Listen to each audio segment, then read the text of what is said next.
Salut, ici Jean-François de Sentier du Bonheur et aujourd'hui je voulais d'abord dire le fait que je suis content d'avoir fait cette chaîne, d'avoir travaillé à la chaîne parce qu'en fait j'ai vu que dans les commentaires, je ne le savais pas, mais un monsieur qui s'appelle Monsieur Cornu, qui est une autorité en matière de tout ce qui est bouddhisme, eh bien ce monsieur m'avait répondu. Alors j'ai peut-être pas répondu avec suffisamment de sérieux, j'ai peut-être pas répondu avec suffisamment de perspicacité, donc je vais essayer de reprendre ça et lui le recontacter. On parlait du Dalai Lama et à ce sujet, bien, je pense que ça paye toujours au bout d'un moment, même si ça paye pas en argent, ça paye finalement en avance sur le chemin, ça paye d'avoir une démarche authentique et une démarche de recherche à son niveau, hein, parce que je ne suis pas un intellectuel, donc j'essaye d'avancer. Et le problème du Dalai Lama, c'était justement ça, c'était le problème de juger de l'utilité, dans mon cas, dans ce que je disais, de l'appeler sa sainteté, considérant que c'était un guide spirituel, mais aussi qu'il avait des liens avec les États-Unis et qu'il avait été promu un peu, on va dire, mis en avant par le fait qu'il défendait le Tibet libre. Voilà, ceci étant dit, on va parler des transclasses aujourd'hui. Et en fait, c'est un sujet intéressant parce que depuis quelques années hein, est venu sur le tapis, sur l'actualité, au devant de l'actualité, la notion de transfuge de classe, la notion de transclasse. Or, un transclasse, c'est quelqu'un qui va passer d'une classe sociale à l'autre, hein, d'une classe sociale pauvre à une classe sociale plus évoluée. Et on a des exemples impressionnants, par exemple Chantal Jacquet, donc, qui est normalienne supérieure, qui est agrégée, qui est prof à la Sorbonne, donc elle a fait le carton plein. C'est une dame qui s'exprime notamment sur le mérite, hein. Et elle discute avec Gérald Bronner, qui lui aussi a des titres, des sociologues et a des titres est distingué, il fait partie de l'Académie de médecine, etc., etc. Et en fait, qui écrit de nombreux livres, comme Madame Jacquet, et qui est spécialiste de Spinoza. Donc ce que je voulais dire, c'est que c'est intéressant dans le cadre de la problématique de notre chaîne, qui parle souvent de pauvres, de s'élever, etc., et j'étais en train de me dire quelle serait la position de la chaîne si on parlait des transclasses, hein, de ces gens qui sont partis de familles très ordinaires et qui sont arrivés à des niveaux stratosphériques, hein.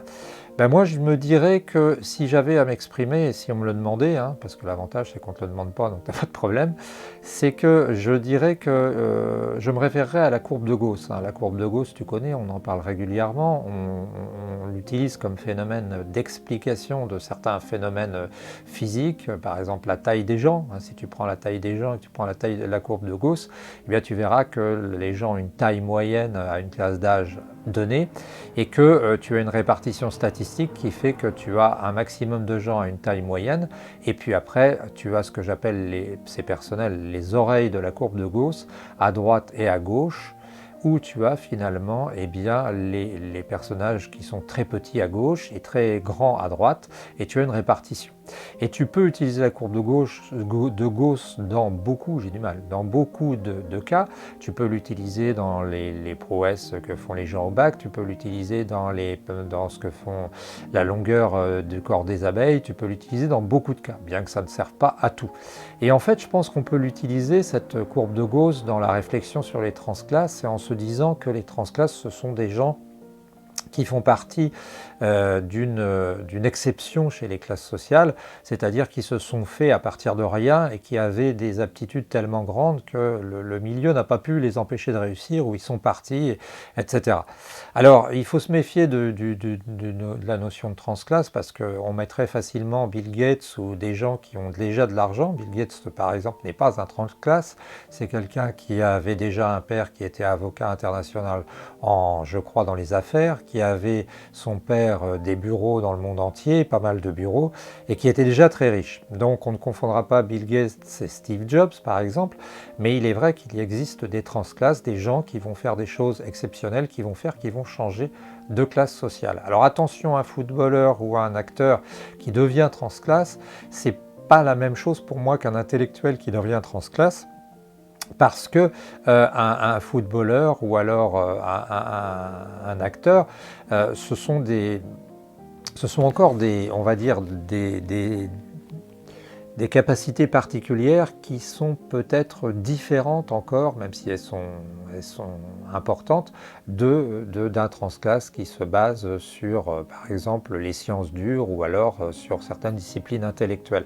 Ce que je veux dire, c'est que Chantal Jacquet, quand elle parle, entre autres sur Arte, des transclasses, elle parle de la notion de mérite qui est intéressante. Et c'est pour ça que j'ai besoin que tu me dises ce que tu en penses. Et en fait, elle explique que le mérite est une construction de la droite, une construction du pouvoir apparemment. Hein. Je me permets de résumer sa pensée un petit peu, si c'est possible. Et en fait, elle dit que c'est une construction pour légitimer les inégalités, quelque part.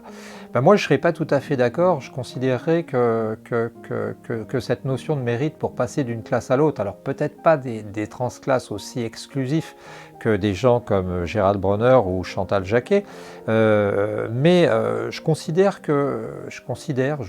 j'ai l'impression, j'ai le sentiment profond que toutefois, on ne peut pas résumer le mérite à simplement une sorte d'invention de la droite pour réussir à légitimer les inégalités. Je pense que dans une marge entre celui qui n'a pas besoin de mérite puisqu'il a des avantages et celui qui est vraiment dans la dèche, je pense qu'il y a des gens qui peuvent en effet prendre leur destin en main. Et je pense personnellement, mais c'est personnel, qu'en France, par rapport aux États-Unis, et c'est pas pour louer les États-Unis, parce que Dieu sait que les États-Unis, c'est quand même un pays inégalitaire sous certains aspects, en France, je pense qu'on rejette cette notion de mérite et on rejette l'idée qu'on puisse être responsable de temps en temps de son destin. Et je pense que c'est un peu malheureux. C'est un peu malheureux parce que le aide-toi, le ciel t'aidera, ça peut avoir une influence. Et je pense que oui, on ne fait pas tout en France malheureusement pour que les classes sociales inférieures, les fameuses CSP inférieures, j'ai horreur de ce terme, mais on l'utilise quand on est technicien ou quand on travaille dans l'éducation, et je l'ai utilisé, ces CSP inférieurs, c'est vraiment horrible, ça me fait mal. Eh bien, on peut considérer que quand même dans notre vie, et nous on le sait, on a parfois des moments, il y a une frange de la population qui peut avoir un rapport au mérite et qui peut faire preuve de mérite. Alors parfois on dit oui, mais si on est doué on n'a pas de mérite et si on nous a aidés alors on n'a pas de mérite non plus. Non, je pense qu'il faudrait peut-être développer alors cette appétence, cette envie d'aller plus loin, cette volonté. Je suis d'accord que les gens qui naissent dans un milieu où on ne parle même pas français, je ne parle même pas des milieux par exemple immigrés de l'époque des Portugais, hein, je parle carrément des gens qui arrivent comme des réfugiés, ça pose des problèmes et puis parfois même des Français qui ne parlent pas français, parce qu'il y a des Français qui ne parlent pas français, qui parlent une sorte de mélange, de sabir. Eh bien je pense que c'est pas facile. Mais je pense qu'en France, de même qu'on a eu tendance à rejeter tout le dynamisme qu'une entreprise peut avoir, que le fait de s'accomplir dans son entreprise, qu'on soit artisan ou qu'on soit industriel, je pense que c'est négatif. Je pense que c'est négatif. Alors, je ne veux pas donner de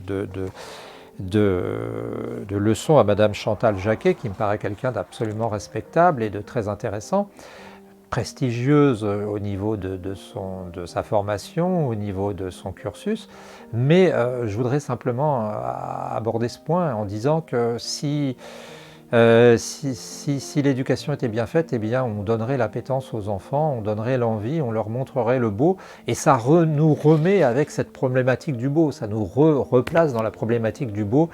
Il faut voir ce que le beau est devenu, et il faut voir aussi que dans beaucoup de domaines, on a abandonné. Hein, on a abandonné. Dernier point que je voulais souligner, même si ça paraît un exposé un peu confus, c'est que ces transclasses, alors Annie Ernaux entre autres, hein, qui a le prix Nobel, je me demande, je vais dire quelque chose d'horrible, alors pardonnez-moi, mais est-ce qu'elle n'a pas eu le prix Nobel parce que finalement elle était transclasse? Est-ce qu'elle n'a pas eu le prix Nobel parce que le prix Nobel n'est peut-être plus simplement un prix Nobel de littérature, mais aussi un prix politique ou un prix sociologique? C'est la question que je me pose, c'est la question que qui me taraude, hein, parce qu'on laisse entendre que certaines personnes, eh bien, auraient, parce qu'elles ont mis en place, montré, mis en avant des problématiques de transclasse, elles auraient été favorisées ou mises en avant. Est-ce qu'il n'y aurait pas eu une volonté peut-être littéraire, peut-être éditoriale de mettre les transclasses en avant? Je ne sais pas. Et puis aussi peut-être intéressante parce que tout le monde peut s'estimer un transclasse contrarié et peut considérer que si ses parents, qui la société, qui l'instituteur qu'ils ont eu, qui le prof, qui vous voulez, qui leur ex-femme, eh bien, s'ils n'avaient pas été là, eh bien, ils auraient été peut-être des génies. Voilà, c'est une réflexion comme ça du petit matin. J'espère que vous pourrez nous donner votre sentiment et puis nous éclairer. Je précise que je suis en train de décrypter, de déchiffrer, de traduire l'entretien entre Gérard Bronner et Chantal Jacquet sur Philosophie Magazine et que j'ai eu du mal à comprendre tout ce qui se disait entre eux parce que c'était un dialogue de spécialistes, hein. C'est encore un des problèmes des intellectuels. Gérard Bronner, quand il parle sur France Inter, il s'exprime de manière compréhensible, intelligible. Quand il parle à ses potes, comme il le dit, bien, il utilise un autre vocabulaire que celui de spécialiste. Et quand il parle dans Philosophie Magazine avec Chantal Jacquet, ben, j'avoue que j'ai atteint les limites de ma compréhension, de ma capacité à comprendre tout spontanément. Ça ne se lit pas ni comme une recette de cuisine ou ni comme un discours politique de Macron. Ça demande de la réflexion et je ne manquerai pas de revenir vers vous, j'aime pas cette expression, pour en parler. N'hésitez pas à commenter, n'hésitez pas à vous abonner, n'hésitez pas à aider notre chaîne aussi, même financièrement, parce qu'on est en train de vouloir acheter un micro cardioïde pour pouvoir avoir un son encore meilleur. Je vous souhaite une bonne journée et je vous dis à bientôt.